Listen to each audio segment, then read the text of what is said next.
আমি এই মুহূর্তে রয়েছি পোরশা উপজেলার একেবারে শেষ সীমান্ত কোচনা গ্রামের একটি বাড়ি। গতকালকে বৃষ্টিতে ব্যাপক বৃষ্টি হওয়ার ফলে মূলত এই বাড়িটির ডুবে যায় এবং এই বাড়িটি সোশ্যাল মিডিয়ায় আলোচনায় আসে। এই ছবিটি অনেক সামাজিক যোগাযোগ মাধ্যমে ভাইরাল হয়। শুধু এই বাড়িটি নয়, এখানে আশপাশে যে বেশ কিছু বাড়ি রয়েছে, দেখতেই পাচ্ছেন যে এই পাশটাতে দেখুন, এই সমস্ত বাড়িগুলো মূলত ডুবে গিয়েছিল এবং তারা ব্যাপক ক্ষয়ক্ষতির সম্মুখীন হয়েছে। তারা মূলত কী ধরনের ক্ষয়ক্ষতির সম্মুখীন হয়েছে আমরা সরাসরি সেখানে রয়েছি আর তাদের সঙ্গে কথা বলবো এবং আপনাদের বিস্তারিত জানার চেষ্টা করছি। চলুন। সারা রাত ধরে এই 2টা থেকে আপনার সকাল 6টা পর্যন্ত বৃষ্টি হয়েছে। এই বৃষ্টির কারণে এই মাঠটা ভরে যায়। আপনার অনেক উপর থেকে পানি আসে, যেমন দীঘা এগুলো থেকে পানি আসে।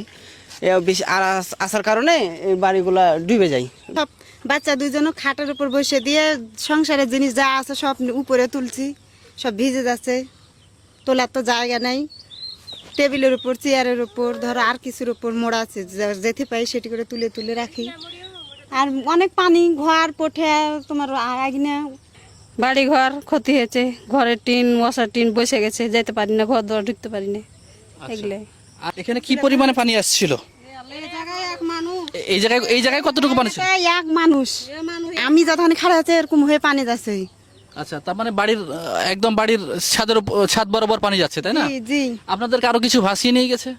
হাঁস মুরগি জিনিসপাতি, খড়ি লকড়ি, গরিব মানুষ যেটা দুটা কুড়ে এনে খড়ি লকড়ি থুচি সব চলেছে। বেশি সময় থাকে না, ওই 2 দিন 3 দিন এরকম থাকে। আসলে ওটা হচ্ছে এই যে এই জিনিসটা, এটা হচ্ছে অনেক ছোট, তাই জন্য পানিটা ওপারে যেতে পারে না। আচ্ছা, ওপারে গেলে ওপারে অনেক ডোবা মানে খাল আছে, ওখানে যে জমা হয় পানিটা।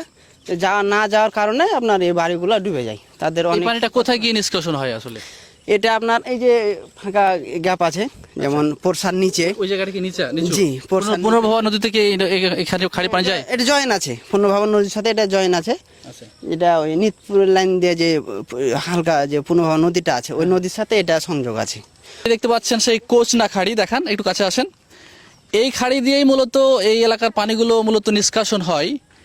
বাট এই খাড়িটা ভরাট হওয়ার পরে মূলত যখন এই খাড়িটা ভরাট হয়ে যায় তখন এই খাড়ি থেকে মূলত ওই যে খাল বিলে যে সমস্ত জায়গাগুলো আছে সেখানে মূলত এই পানি যেতে থাকে। এর ফলে এই আশপাশে যে কয়েকটা বাড়ি আছে, এখানে মোটামুটি বাড়ি কীরকম আছে? এখানকার বাড়ির সংখ্যাটা কীরকম? এখানে বাড়ির সংখ্যা মোটামুটি 22টা বাড়ি ঘর আছে। সবগুলো কি ডুবে গেছিল?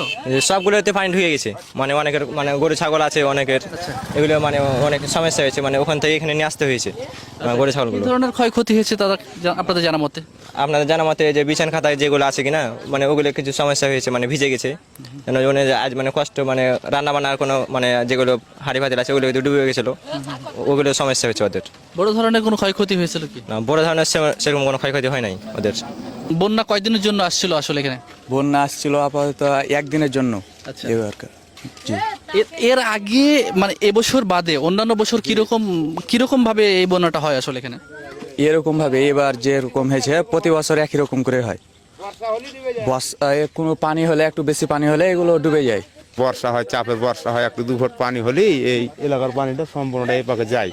সরকারি যে বাঁধটা আছে এখানে, আচ্ছা, এই নিচখানে বাঁধটা হয়, বাঁধটা উঁচা করে দেওয়ার কারণে, ওই বাঁধটা উঁচা করে দেওয়ার কারণে পানিটা বেশি দ্রুত নামছে না।